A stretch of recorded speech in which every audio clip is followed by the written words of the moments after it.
தளபதி 69 படத்தோட டைட்டில் சம்பந்தமா ஒரு அப்டேட் பாத்தீங்கன்னா கிடைச்சிருக்கு. சோ அது என்ன அப்படிங்கறத பத்தி பார்க்கலாம். ஜனவரி 26 குடியரசு தினத்தன்னைக்கு தளபதி 69 படத்தோட ஃபர்ஸ்ட் லுக் போஸ்டர் ரிலீஸ் ஆகும் அப்படிங்கிற ஒரு எதிர்பார்ப்பு இருக்கு. இப்படிப்பட்ட சூழல்ல இந்த படத்தோட டைட்டில் என்னவா இருக்கும் அப்படிங்கிற ஒரு கேள்வி எல்லார்கிட்டயுமே இருக்கு. ஏன்னா இது தளபதியோட கடைசி படம். இந்த படத்துக்கு அப்புறம் தளபதி முழுக்க முழுக்க அரசியலுக்குள்ள வர போறாரு. அது மட்டும் இல்லாம அவரோட கடைசி படம் ஒரு பெரிய அரசியல் படம் அப்படிங்கிற மாதிரிலாம் எதிர்பார்க்கப்படுது. அதனால இந்த படத்தோட டைட்டில் அரசியல் சம்பந்தமா இருக்க போகுதா இல்ல டைரக்டர் ஹச் வினோத் வித்தியாசமா ஒரு டைட்டில கொடுக்க போறாரா அப்படிங்கிற ஒரு யோசனை எல்லார்கிட்டயுமே இருக்கு.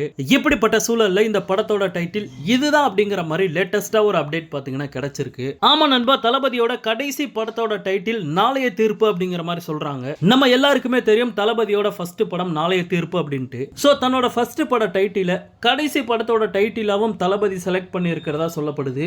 இந்த டைட்டில் மட்டும் கன்ஃபார்ம் ஆச்சு அப்படின்னா பயங்கர பிளாஸ்டா இருக்கும். ஏன்னா தளபதியோட அரசியலுக்கும் இந்த டைட்டிலுக்கும் பக்காவான பொருத்தமா இருக்கும். பட் ஹச் வினோத் என்ன பண்ணி வச்சிருக்காரு அப்படின்ட்டு தெரியல. ஆனா தளபதி முழுக்க முழுக்க அரசியல் சம்பந்தமான ஒரு டைட்டில் தான் வைக்கணும் அப்படிங்கறதுல உறுதியா இருக்காராம். சோ தளபதியோட ஆசைக்கு ஏத்த மாதிரி நாளைய தீர்ப்பு அப்படிங்கிற ஒரு டைட்டில் பக்காவா இருக்கும் அப்படிங்கறதுல சந்தேகமே இல்ல. சோ வெயிட் பண்ணி பார்க்கலாம். ஜனவரி 26 குடியரசு தினத்தை முன்னிட்டு தளபதி 69 படத்தோட ஃபர்ஸ்ட் லுக் போஸ்டர் ரிலீஸ் ஆகும் அப்படிங்கிற ஒரு எதிர்பார்ப்பு இருக்கு. அதனால தளபதி ரசிகர்கள் கொண்டாட்டத்துக்கு ரெடி ஆகுங்க அப்படின்னு சொல்லிட்டு இந்த வீடியோ முடிச்சுக்கிறேன். தளபதியோட எல்லா அப்டேட்டையுமே மிஸ் பண்ணாம பார்க்கணும் அப்படின்னா மறக்காம நம்ம சேனலை சப்ஸ்கிரைப் பண்ணி சப்போர்ட் பண்ணுங்க.